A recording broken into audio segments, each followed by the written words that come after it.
Día movido en el mundo será el de hoy. En Colombia se dirime la elección presidencial entre Gustavo Petro y el peculiar empresario Rodolfo Hernández.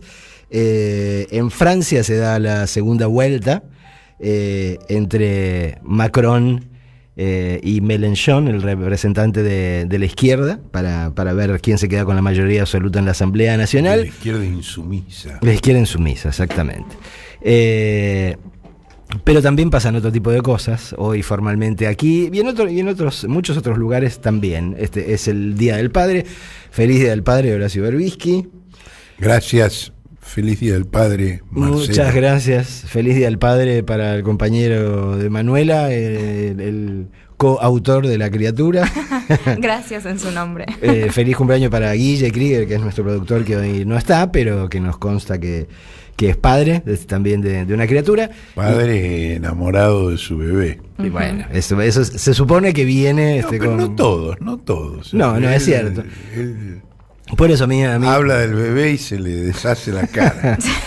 A mí me gusta decir en estas circunstancias, digo, felicidades para todos los padres, no simplemente por portación de burocrática de carnet, sino un feliz día para todos los padres que verdaderamente se merecen el abrazo y el beso, y también para aquellos padres que ahora no están, y a los que se los extrañan. Hablando de extrañar o de cosas extrañas, no imaginábamos que la semana que pasó iba a estar signada por aviones, ¿no? Digo, no era una imagen. Sabíamos que venía un nuevo aniversario del bombardeo sobre Plaza de Mayo, pero no imaginábamos esta vuelta de tuerca, ¿no? Bueno, el bombardeo sobre Plaza de Mayo es realmente el peor atentado terrorista de la historia argentina. El 16 de junio se cumplieron 67 años. Aviones de la Armada y de la Fuerza Aérea bombardearon la Casa de Gobierno, la CGT, la residencia presidencial, que estaba donde ahora está la Biblioteca Nacional y esa estatua espantosa de Evita que le han inferido a la jefa espiritual de la nación. Y esto provocó más de 300 muertes y heridas graves a casi 1.000 personas. La mayoría fueron ametralladas cuando cruzaban la Plaza de Mayo en horario de almuerzo. Mediodía. A mediodía, bueno, creo que ya he mencionado muchas veces que yo estuve allí. Hoy tenemos una nota de Tito Cosa, que también estuvo allí. Estaba haciendo la colimba, ¿no? Él estaba haciendo la colimba y estaba en el edificio donde hoy está el Ministerio de Defensa, en el edificio Libertador. Uh-huh. Yo salía del subte para ir al colegio y no entendía lo que pasaba, y en vez de escaparme avancé hacia la plaza porque no tenía idea, a los 13 años además, y después de años muy pacíficos en la Argentina, que fue el gobierno de Perón. Ahora, el mismo día de que se cumplía aniversario, se montó un operativo desestabilizador contra el gobierno nacional en torno de la presencia del avión Boeing de una compañía de carga venezolana que antes había sido propiedad de una empresa iraní. Y ese operativo desestabilizador, digamos, tuvo una culminación en la semana, ayer, cuando el diario La Nación instaló a Máximo Kirchner y a la Cámpora, cito textual, en medio de las sospechas por el avión venezolano. La nota enumera, de nuevo cito textual, las agencias del Estado que intervienen en el mercado agrocomercial argentino, cierra comillas, y sus autoridades vinculadas con la Cámpora. Lo que no hace en ningún momento la nota de la Nación es fundamentar cuál sería la irregularidad que se señala. Ahora, esa nota claramente no es ingenua, entre otras cosas porque la firma Diego Cabot, que es un operador calificado, fue el principal socio del ex juez Claudio Bonadío y del fiscal Carlos Stornelli. Un resucitador de cuadernos profesionales, ¿no? Exactamente, en la causa que armaron a partir de los cuadernos Fénix, presuntamente escritos por el suboficial del ejército Óscar Centeno.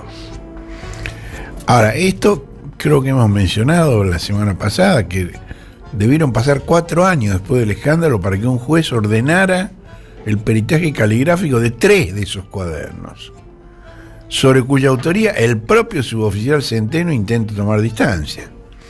Y esto porque uno de los empresarios detenidos, que ni es constructor ni realizó jamás una obra pública, le encomendó a un estudio de peritos calígrafos que peritara no los cuadernos que estaban no estaban al alcance materialmente, pero la versión electrónica. Y nada más que viendo la versión electrónica de 3 de los cuadernos, identificaron adulteraciones e irregularidades entre tachaduras, correcciones, testados y sobrescritos ¿tienen idea en cuántos casos? No. En 3 cuadernos, 1.600 adulteraciones. Miércoles. Sí, reflexionábamos, si eso se encuentra en un nivel digital, imaginemos lo que sería, claro, si se sobre puede ver materialmente en el cuaderno en sí mismo. Si son cosas que se advierten, digamos, por lo que no deja de ser una foto, digo, imagínate cuando empezás a ver texturas, ¿viste? Sí, por supuesto. Anda calculando. Ahí, bueno, nombres, digamos, en las adulteraciones incluye cambio de nombres, donde decía que fueron a ver a Marcelo, no Figueras. Gracias, aparece que fueron a ver a Armando. Y Marcelo y Armando tenían oficinas en el mismo edificio. ¿Y quién era Marcelo? Que no era yo. Marcelo era Marcelo Odebrecht, Me suena el apellido. el empresario brasileño que está preso. Luego una gran investigación del Lava Jato en Brasil. Y Armando era Armando Lozón, que en el juzgado lo presentan como un contratista de obra pública, con una empresa constructora, y su empresa Albanesi no es constructora, no es una empresa de construcciones, y nunca hizo una obra pública, nunca contrató nada con el Estado. Y sin embargo lo metieron en cana. Es como meter la Manuela, o a mí, digo, no, por la obra pública. ¿Qué obra pública? No, es como acusar a la Manuela de haberle cometido penal a Carlitos Tevez en el partido de River y Boca del año 2005. Es una locura. Ni aunque me arrepienta me podrían creer. O sea, No. Sería inverosímil. Vas en cana. Ahora, hasta el cierre de esta edición, que yo sepa, no había en el expediente ni una acusación fundada contra ninguna de las compañías aéreas, ni respecto de los tripulantes de la nave, que son 5 iraníes y 14 venezolanos. Y sin embargo, distintas agencias del gobierno nacional practicaron sucesivas intervenciones que vararon a la máquina y a su tripulación en tierra, mientras los medios que expenden los off the record de la Embajada de Estados Unidos y sus organismos de inteligencia sugerían la posible vinculación con actividades terroristas. Y mirá qué nivel de confusión. ¿Quiénes son las agencias que dispusieron esas medidas? En varios casos sin disposición judicial, por lo cual incluso hay una denuncia contra alguno de ellos.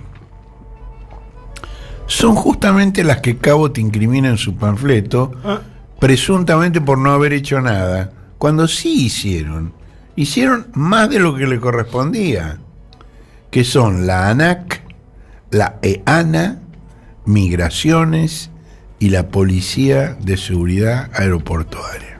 Realmente el sentido de la realidad de la nación se perdió en la niebla que forzó el avión a dirigirse a Córdoba, ¿no? Ahora, es tan ostensible que se trata de una operación. Ahora, yo me he preguntado, digo, viendo la coincidencia entre este episodio del avión venezolano, iraní, y el aniversario del bombardeo sobre la Plaza de Mayo, ¿cuál es el hilo conductor entre los dos episodios? Si es que hay un hilo conductor. Y me puse a pensar, y creo que sí, creo que encontré el hilo conductor. Y es el odio del poder económico al peronismo y a la participación política de las clases subordinadas de la sociedad, que es una actitud que no se modificó en 2/3 de siglo. A pesar, digo, las diferencias entre los gobiernos de Perón, cuyo derrocamiento se procuraba entonces, y de Alberto Fernández, a quienes no le toleran ni siquiera una expresión verbal en favor de la justicia social y la distribución del ingreso, las diferencias entre esos gobiernos son abrumadoras. Y sin embargo, basta con que se hable de justicia social, con que se hable de distribución del ingreso, con que se hable de impuestos progresivos, para que quieran acabar con este experimento. Y esto ha tenido, digamos, unos voceros importantes en los medios. Tenemos un par de audios. Es decir, antes que Cabot, el operativo comenzó en la señal de noticias por cable de La Nación, donde un periodista que se llama Pablo Rossi, en Córdoba dicen que es el hijo blanco de Mario Pereira, de Cadena 3, hijo no biológico, pero que debería festejar el Día del Padre con Mario Pereira, que fue el que le dio todo el respaldo antes que lo adoptara Mariano Grondona en Buenos Aires. Dijo textualmente lo siguiente, escuchalo porque es muy impresionante. El presidente está en condiciones intelectuales, psicológicas y políticas de seguir al frente del timón hasta 2023. Le abrieron la puerta a Rossi. Qué fuerte, ¿no? Qué fuerte. Y en Longobardo continuó en CNN con el reclamo de que el Congreso... Bueno, escuchemos directamente cómo fue el reclamo. Yo personalmente creo que ha llegado la hora de que el Parlamento tome cartas en el asunto.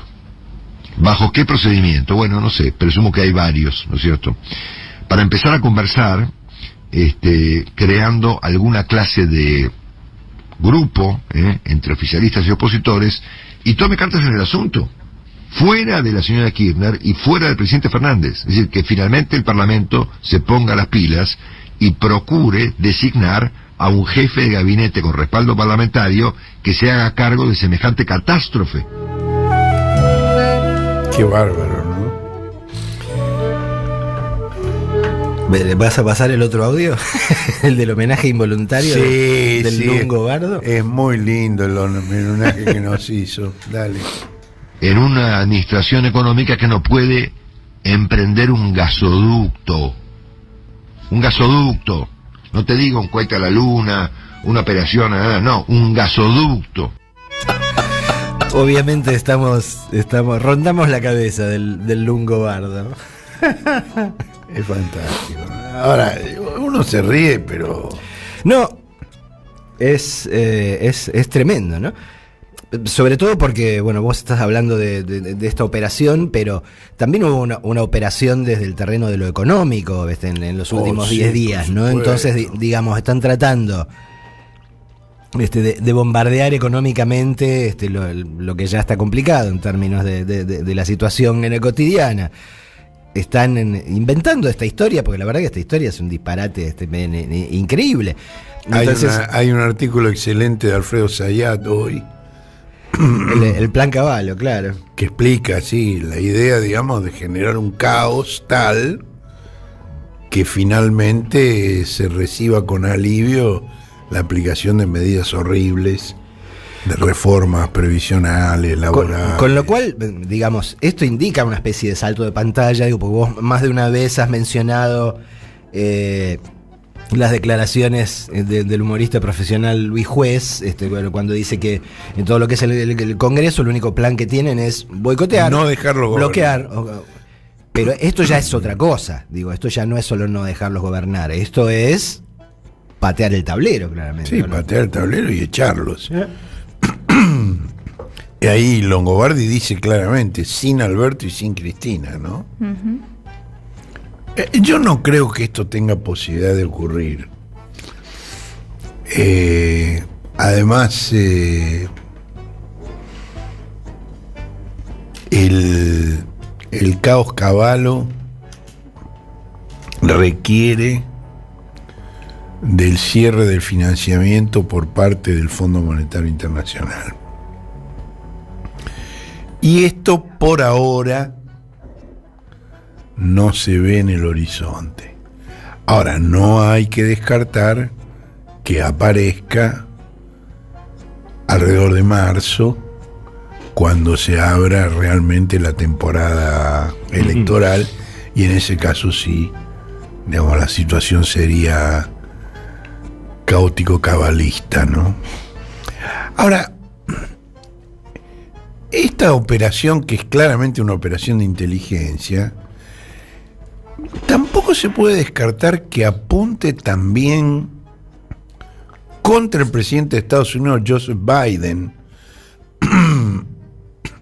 Vamos a decir, ¿por qué? Bueno, por su intención de renegociar el acuerdo nuclear 5+1 con Irán y por el acercamiento a Venezuela en procura de reemplazar el abastecimiento de petróleo ruso.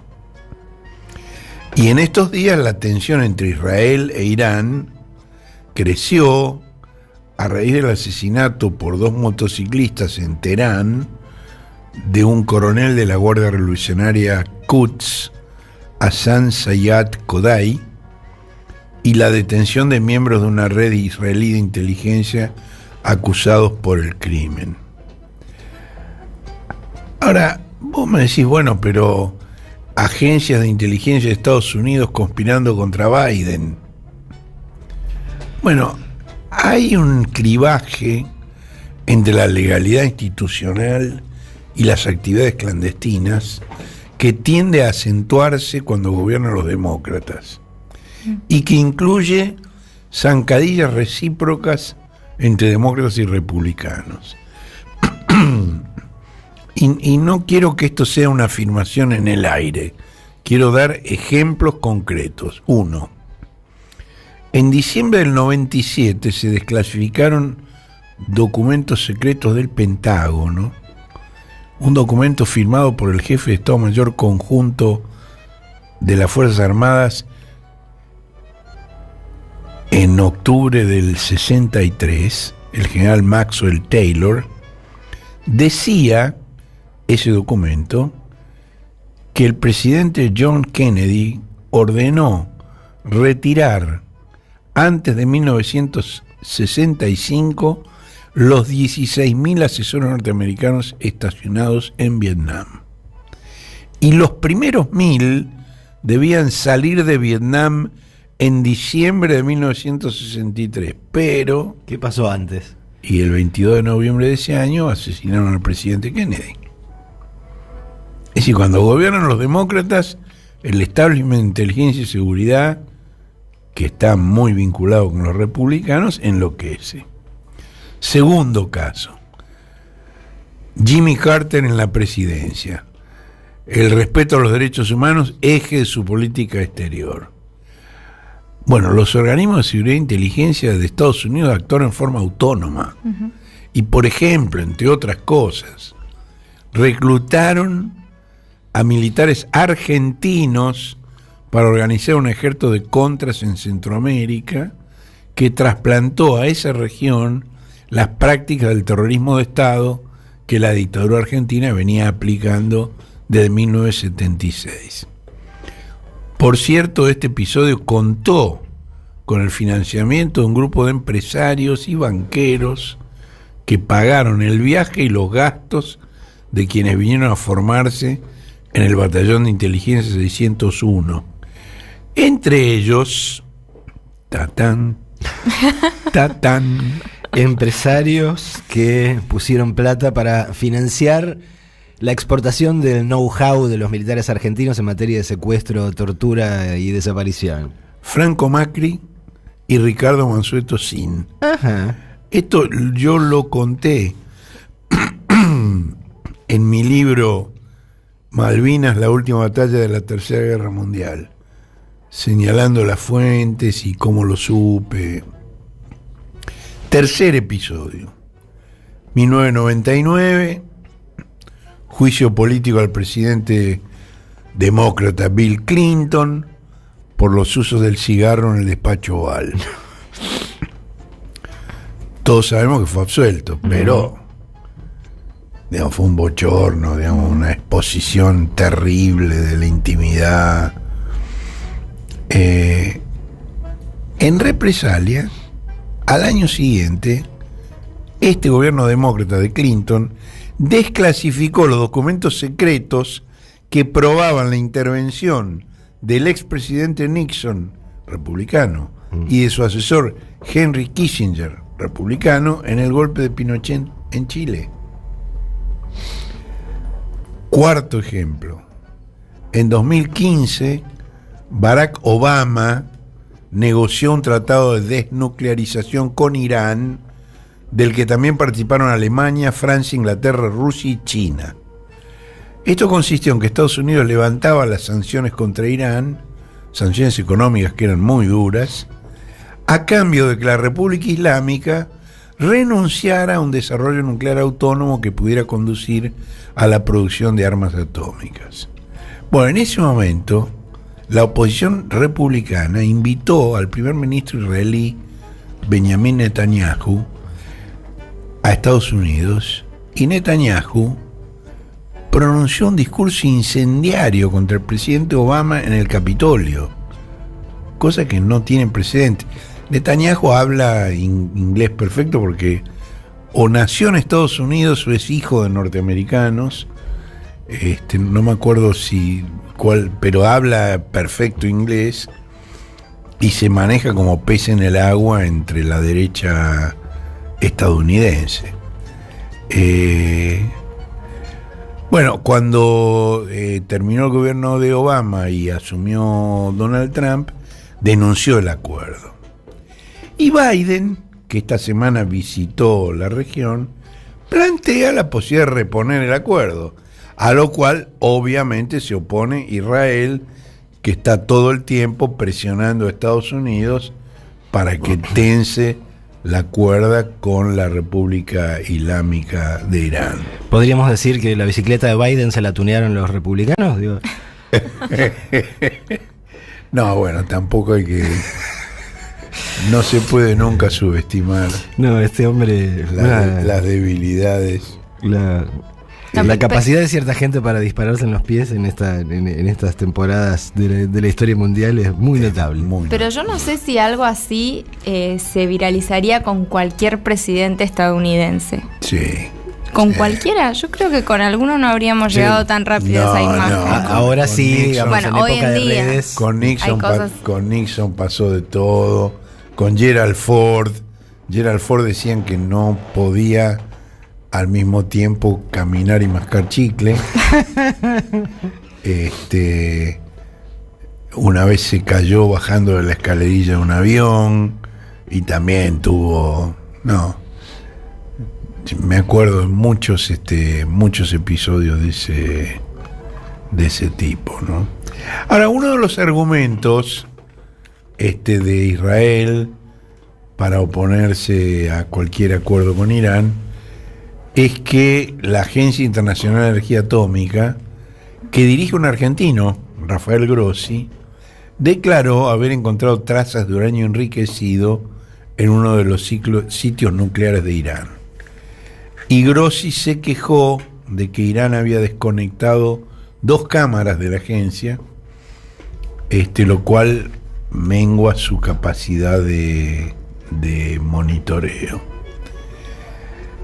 Bueno, ahí aparecen una serie de personajes muy significativos. Por ejemplo, la abogada María Eugenia Talerico. Me suena.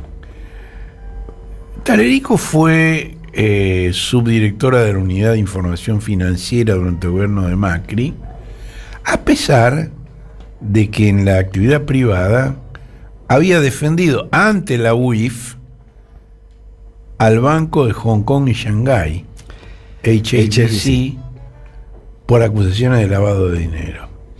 Lo cual realmente es irregular, digamos, pasar de la defensa corporativa de los bancos a hacer cosas non santas a teóricamente estar en la oficina que debería perseguir a quienes hacen esas cosas, ¿no? Así es. Bueno, pero además Talerico, digamos, una vez terminado el gobierno de Macri,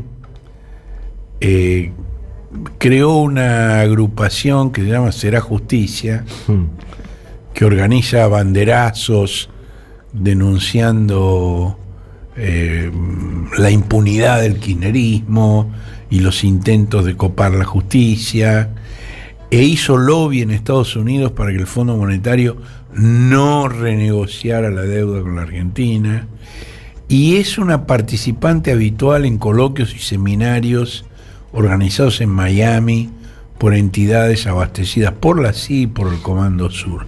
Bueno, ¿por qué menciono a María Eugenia Talerico? Porque ella es una de las abogadas que patrocinó a Ricardo López Murphy y Gerardo Milman en la denuncia que hicieron por el tema del avión ante el Juzgado Federal de Lomas de Zamora. Solo citan notas periodísticas, que bueno, las notas periodísticas son un componente fundamental de estas operaciones, porque allí se hacen las afirmaciones que luego no se ratifican con documentos oficiales, pero quedan instalados como una nube de sospecha, una sombra de duda que condiciona, y después cada nota posterior retoma lo anterior, y ya lo que en la primera nota se dio como una presunción, en la segunda ya se toma como un hecho, aunque no lo sea.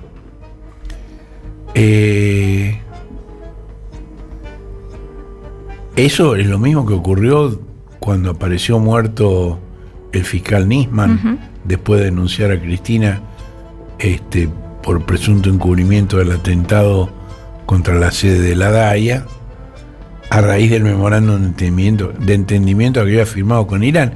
A partir de eso se afirma que la Argentina e Irán son gobiernos amigos. Y la verdad es que no hay ninguna amistad entre la Argentina e Irán.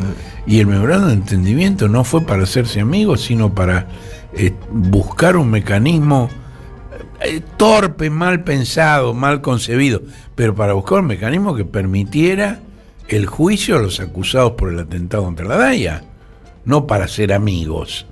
Y desde entonces la Argentina no tiene embajador en Teherán, ni Teherán tiene embajador en la Argentina.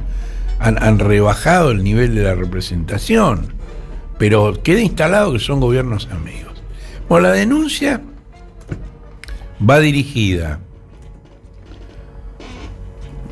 por no haber hecho nada, recuerden, ¿contra quién? Contra el director de la Policía de Seguridad Aeroportuaria, José Glinsky, que es un aspirante a la embajada en Israel. Contra la directora nacional de Migraciones, María Florencia Cariñano. Contra la administradora nacional de Aviación Civil, Paola Tamburelli.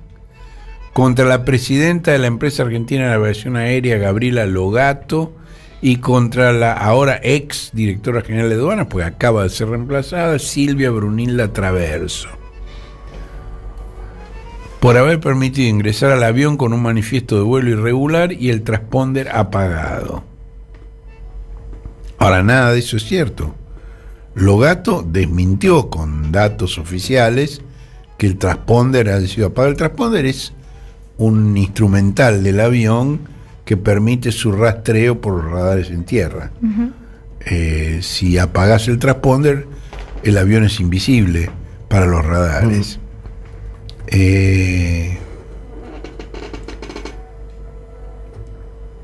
Y ella dice que con el transponder encendido durante todo el vuelo, la EANA pudo dar el servicio de vigilancia de radar. Bueno, la denuncia tiene un segundo patrocinante, por si esto fuera poco, como dicen los vendedores ambulantes. Fácil de adivinar, ¿no? O sea, tirás una piedra con los ojos vendados y le pegás. Yamil Santoro, que es el organizador de los primeros cacerolazos contra Cristina en 2013, quien admitió haber viajado a Brasil con todos los gastos pagos por la Fuerza de Tareas Argentina que financiaron los fondos buitres.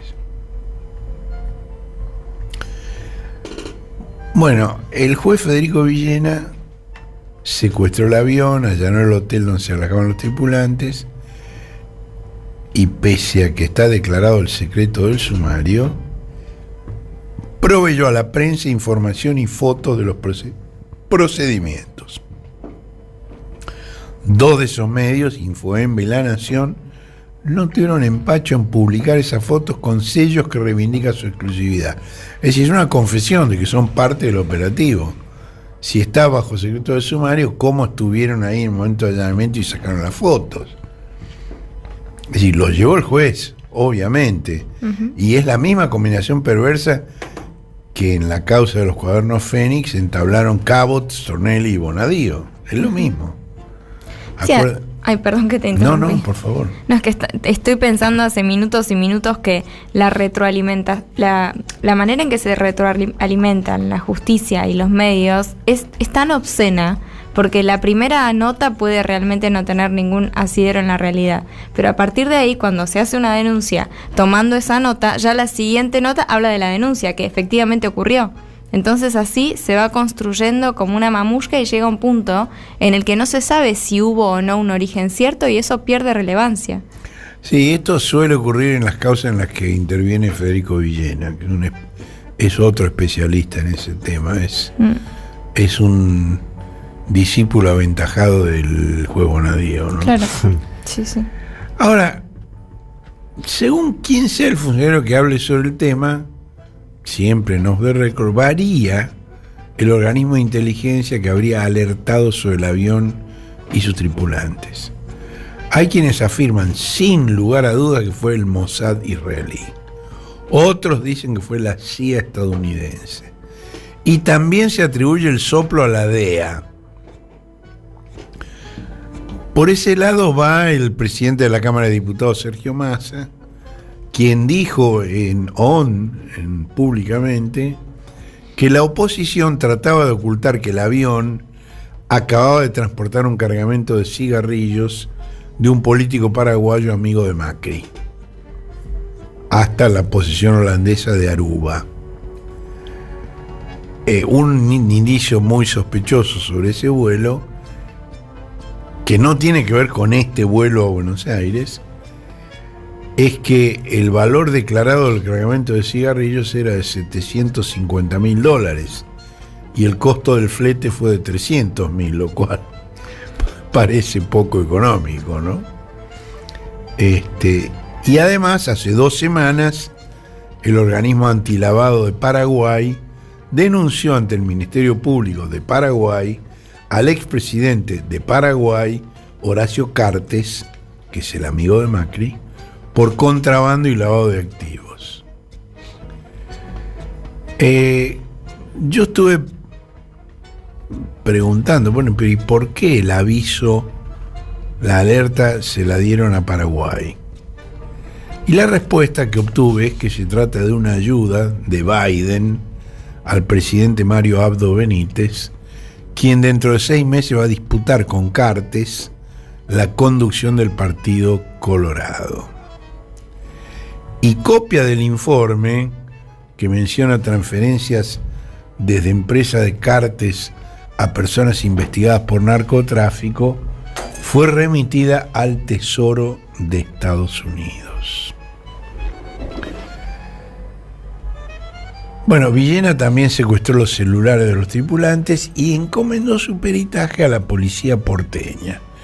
Un dato que es poco conocido es que el ministro de Seguridad y Justicia de la ciudad autónoma, del que depende la Policía Metropolitana, Marcelo de Alessandro, es compadre del juez Villena.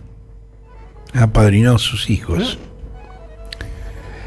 Y por supuesto el jefe de Alessandro, Rodríguez Larreta, se sumó al coro indignado de la oposición por la supuesta lenidad oficial con el terrorismo.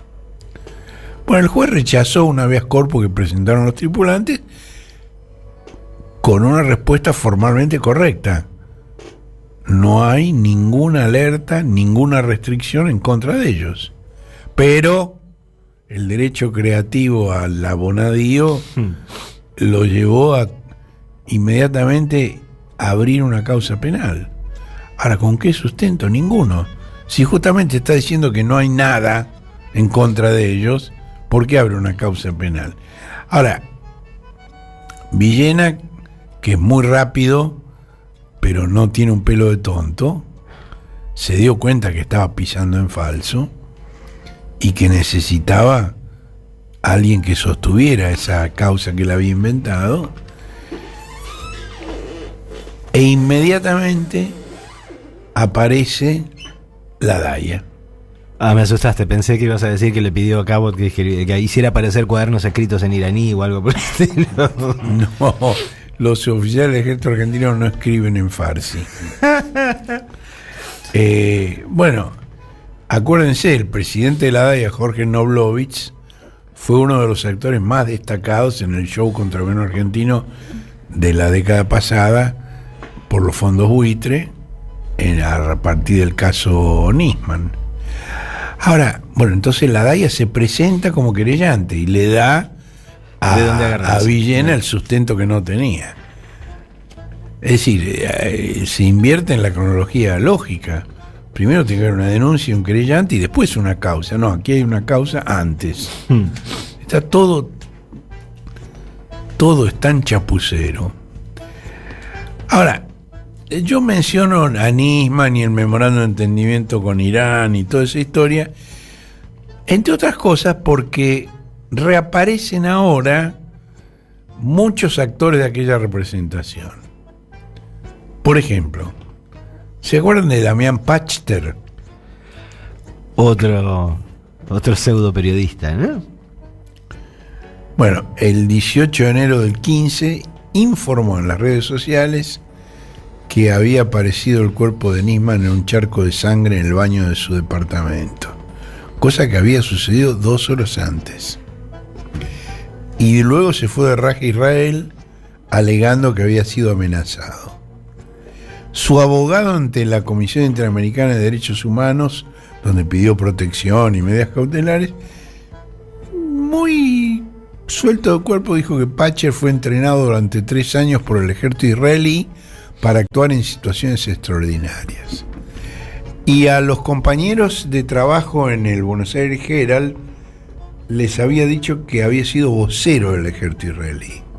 Bueno, ahora Pachter fue el primero en publicar la foto de los tripulantes iraníes del avión y en vincularlos con los guardias revolucionarios de la organización Al-Quds. Pregunto por la duda, Pachter sigue sin estar en la Argentina. No, está en Israel. Por eso, entonces ya sé que las redes, internet y todo qué sé yo, pero el tipo estando en Israel fue el primero en publicar las fotos. Y sí, porque la operación viene de ahí. Bueno, hay un canal de televisión israelí que transmite sobre temas de política internacional en varios idiomas occidentales y en persa, en farsi. Bueno, en ese canal Pachter muy tranquilo dijo: cada vez que están los Kirchner en el gobierno aparecen los iraníes en la región. Claro, ellos los hacen aparecer. Son un arma contra. Ahora, ¿dónde publicó Pachter las fotos de los presuntos guardias revolucionarios iraníes. En el diario israelí de distribución gratuita,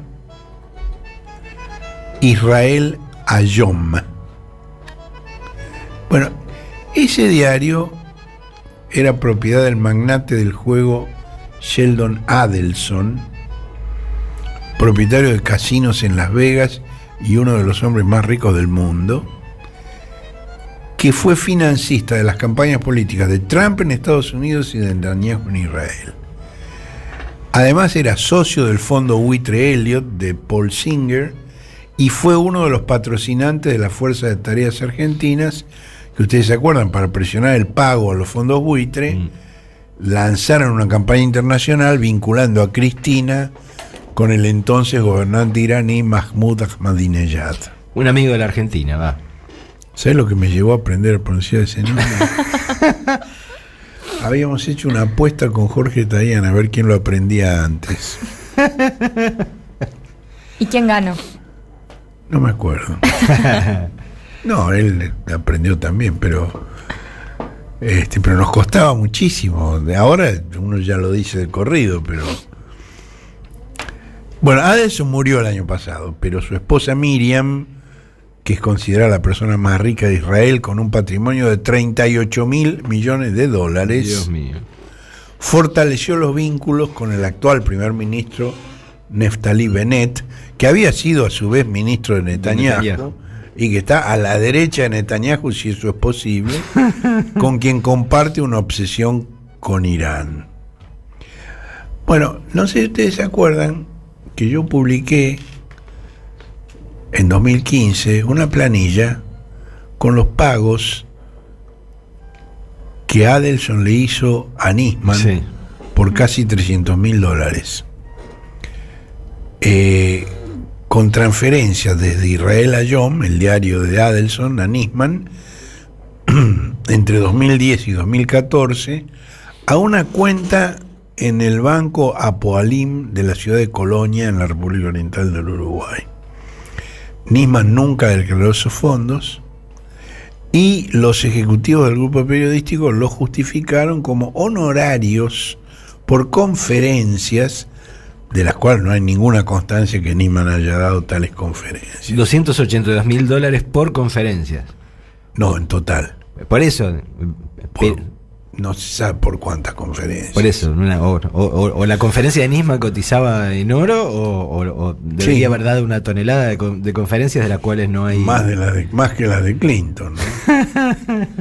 Bueno, la primera transferencia se acreditó el 26 de octubre del año 10, un mes después de un seminario sobre la penetración de Irán en América Latina que coorganizaron la DAIA, el Congreso Judío Latinoamericano y la Fundación Israel Allies Caucus, es decir, el Caucus, el grupo de aliados de Israel, financiadas por Adelson. Ahora, cuando yo publiqué eso, Adelson amenazó con un juicio, intimó a retractarme porque si no iba a ser un juicio. Y ya había hecho juicio por otros temas a otros periodistas, y era un tipo muy temido. Yo, en cambio, ratifiqué y amplié la información. Y no me hizo juicio. Bueno, otro personaje que tuvo destacada actuación en el show Nisman y reaparece ahora, se llama, no sé cómo se pronuncia, es Joseph Michael, sí. Y debe ser Umire, porque si es hijo de boliviano. Umire, sí. Claro. Umire. Allá le dirán, qué sé yo, Humayer. Claro, seguramente. Es un norteamericano hijo de bolivianos, de estrecho contacto con Nisman. Fue directivo de la Coordinadora Internacional de Think Tanks Neoliberales, que se llama Fundación Atlas, para la cual se especializó en defensa y seguridad, y fue director ejecutivo, o es actualmente, del Center for a Secure Free Society, el Centro por una Sociedad Libre Segura. Veterano de la Infantería de Marina de Estados Unidos, participó en misiones de combate en Irak y Liberia. y en el operativo de entrenamiento UNITAS 4504 en América Latina y el Caribe. Es muy gracioso porque Humire o Humaire se presenta a sí mismo diciendo en un escrito: la combinación de experiencia militar y educación en libertad de mercados ha hecho de él una estrella ascendente en la comunidad de relaciones exteriores y seguridad nacional. ¿Decís que habla de sí mismo en tercera persona? Sí. ¿A lo Maradona? Sí, sí. Bueno, Evo Morales denunció que Humire y otros militares estadounidenses estaban camuflados como estudiantes durante el alzamiento separatista de 2006 en Santa Cruz de la Sierra. Bueno, como experto en guerra asimétrica, este hombre en 2014 publicó el libro Iran Strategic Penetration in Latin America, que es la penetración de Irán en América Latina es el tema sobre el que él expone en forma regular en Fox News, en los diarios Washington Times, Huffington Post, en las señales de televisión Univision, Telemundo, CNN, TN24 de Colombia y The Voice of America en Washington. Es obviamente... Sí, la línea es muy clara, ¿no? Sí, digo... Bueno, en 2013, el 9 de julio, pobre Argentina, Humire prestó testimonio ante la Comisión de Seguridad Nacional del Congreso de Estados Unidos. Y su testimonio se basó en un extenso dictamen de 500 páginas en el que Nisman describe una red de inteligencia encubierta que Irán habría desarrollado en América Latina durante 30 años, que no tiene ni mierda que ver con el atentado a la AMIA que él estaba investigando, y que obviamente no lo investigó él, porque de esa región del Caribe lo único que conocía a Nisman era Cancún, donde iba con las modelos, gastando la guita que se le pagaba para investigar el atentado. Bueno, otro personaje de este establishment infaltable, Mary Anastasia O'Grady, columnista principalísima del Wall Street Journal, en octubre del año 13 entrevistó a Humire y advirtió que el narcoestado represivo de Bolivia podría convertirse en un centro internacional del crimen organizado y en un refugio para los terroristas, como un nuevo Afganistán. ¿Podría o no podría? Pero una vez que lo dijiste, ya está instalado. También podría ser una base de aterrizaje de platos voladores o de recetas de cocina italiana, ¿por qué no? Bueno, ahora Humire dice que hay que investigar la escala del avión en Córdoba. Lo primero que hizo fue sugerir que fue para cargar piezas producidas en sus fabricaciones militares. Pero después dijo que no, que las autopartes para Volkswagen podrían encubrir piezas para drones venezolanos. Son asientos para el Volkswagen. Y esto lo dice muy tranquilo, a pesar de que está establecido, está probado que la breve escala en Córdoba se debió al mal tiempo que le impidió aterrizar en Ezeiza, que nadie bajó del avión y que apenas una hora después, al disminuir la niebla, completó el vuelo hasta Ezeiza, donde la carga fue revisada y se constató que solo contenía las autopartes enviadas a Volkswagen. Bueno, en aquel momento, la revista Bella de Brasil publicó una entrevista con 3 supuestos desertores chavistas que dijeron que Irán financió la campaña presidencial de Cristina en 2007 y que Ahmadinejad tramitó por medio de Hugo Chávez el encubrimiento de la participación iraní en el atentado de 1994 y la cooperación nuclear argentina con Teherán.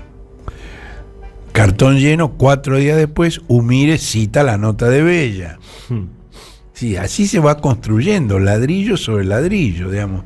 Una mentira da lugar a la siguiente, que ya da como un hecho establecido la verdad de la mentira anterior, claro. Entonces Umire menciona la nota de Bella para explicar en el Congreso de Estados Unidos cómo Irán aprovechaba de la corrupción latinoamericana y sus débiles instituciones. Y se preguntó en qué medida la nueva ambición nuclear de la Argentina está ligada con el propósito iraní de dominar esta tecnología, y si el programa nuclear venezolano y su triangulación comercial con Venezuela tuvieron la finalidad de ayudar a Irán. Tal vez, dice Umire, Nisman sabía más de lo que informó, pero lamentablemente ya no está con nosotros. Es muy impresionante. Bueno, Mary Anastasia O'Grady concluyó este bordado con otra cita del testimonio de Umire. No podemos permitirnos el lujo de divorciar las actividades de Irán en la región de las negociaciones nucleares del P5+1, es decir, el acuerdo nuclear con Irán, que es una de las claves de toda esta historia. Bueno, en cualquier momento vaticino que se sumarán a la operación Bella en Brasil, y el operador judicial del grupo Clarín, Daniel Santoro, que es un especialista en fake news suministradas por fuentes de la inteligencia estadounidense contra los gobiernos con participación kirchnerista. Bueno, recién el jueves 16, en el aniversario del bombardeo, los embajadores de Israel y Estados Unidos se pronunciaron sobre el tema. En ambos casos declararon su interés por las investigaciones para determinar nexos con el terrorismo y agradecieron su diligencia a las autoridades argentinas, pero tampoco incriminaron a ninguno de los tripulantes. Bueno, hasta este momento, la única fuente que yo conozca que sugirió actos ilegales fue una organización cuya sigla es IFMAT, que es una sigla de Iranian Regime Frauds, Manipulations, Atrocities and Threats. Es decir, fraudes, manipulaciones, atrocidades y amenazas del régimen iraní, que se presenta a sí mismo como la voz del pueblo iraní que se opone a la agenda terrorista y defiende los derechos humanos. Todas sus publicaciones se basan en informes de inteligencia de Estados Unidos e Israel, y de ahí surge que el piloto iraní Gholamreza Ghasemi integraba la Guardia Revolucionaria Quds y que su misión era contrabandear armas. El ministro de Seguridad Aníbal Fernández dijo que era un homónimo cuya edad no coincidía, y ahí saltó el ministro de Inteligencia de Paraguay y lo refutó. Ese ministro, Pedro Aquino, dijo que hay un solo Gholamreza Ghasemi y atribuyó esa información a agencias internacionales aliadas. Así, bien difuso. Bueno, Aníbal insistió que no hay elementos oficiales que respalden esa afirmación. Ahora, depende de qué se considere oficial. ¿Y por qué digo esto? Porque una dependencia de la Policía Federal que se encarga de la investigación antiterrorista, cuya sigla es DUIA, Departamento Unidad de Investigación Antiterrorista, que depende en forma directa de Aníbal, mostró a los funcionarios judiciales de Loma de Zamora una fotocopia del informe de esta presunta ONG iraní IFMAT, según el cual el pasaporte retenido a Ghasemi coincide en su numeración y datos personales con el del miembro de la organización Quds. IFMAT no es una fuente oficial, es una presunta ONG iraní, pero la DUIA sí es oficial. Aníbal agregó que el juez va a pedir las precisiones que correspondan. Sí, sin duda. La fiscal Cecilia Incardona y el juez Villena intimaron a la Cancillería a la AFI y al FBI a que contesten si existe alguna alerta o restricción sobre la máquina o alguno de los tripulantes. Me parece, esta estrategia gubernativa tiene sentido. Mientras solo te muestren papelitos, la Argentina no tiene por qué sobreactuar con medidas que no solicitan ninguna fuente responsable. Ahora, el manejo mediático es tan abrumador que desequilibra la balanza en contra del gobierno. Y esto fue motivo de una discusión entre Massa y Alberto. Massa propuso que todas las dependencias argentinas involucradas, la PCA, la ANAC, la EANA, Migraciones, dieran una conferencia de prensa conjunta para explicar la situación. Pero el jefe de Estado se negó. Ayer Alberto habló por primera vez del tema en una entrevista con Darío Villarroel, negando que hubiera algo oscuro y cuestionando la actitud de la oposición que llegó a vincular el vuelo del avión con el atentado a la DAIA. No sabe por qué, cuál es la relación.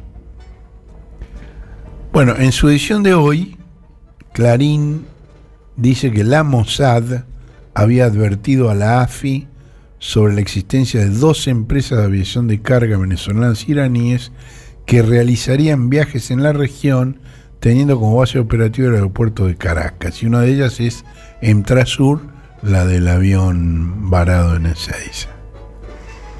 Había advertido que había 2 empresas de aviación de carga, pero bueno, ¿qué podés hacer? no digo, sí, pero digamos que no podés negarles acceso por portación de sospecha, digamos. Claro.